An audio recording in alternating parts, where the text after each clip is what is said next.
शहादा येथील दोंडाईचा रस्त्यावरील सप्तशृंगी माता मंदिर येथे 2 वाजता दुर्गा सप्तशतीचे सामूहिक पाठ वाचन होते। श्री स्वामी समर्थ मंदिर आणि श्री सप्तशृंगी माता मंदिर यांच्या संयुक्ताने दुर्गा सप्तशतीचे पाठ करण्यात आले होते। याच वेळी महिलांची मोठ्या प्रमाणात गर्दी होती।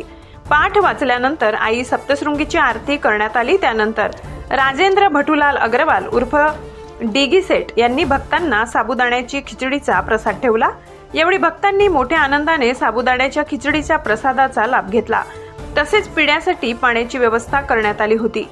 2000 पासून दुर्गा सप्तशतीचे पाठ श्री स्वामी समर्थ केंद्रात असते। नवरात्राचे औचित्य साधून सप्तशृंगी माता मंदिर आणि श्री स्वामी समर्थ महाराज मंदिर यांच्याकडून आयोजित करण्यात आले होते। दुर्गा सप्तशतीचे पाठ वाचण्यासाठी 1000 अधिक महिला होत्या। आतापर्यंत 2000 पाठ वाचन झाले। प्रश्नचिन्ह न्यूज नेटवर्क शहादा।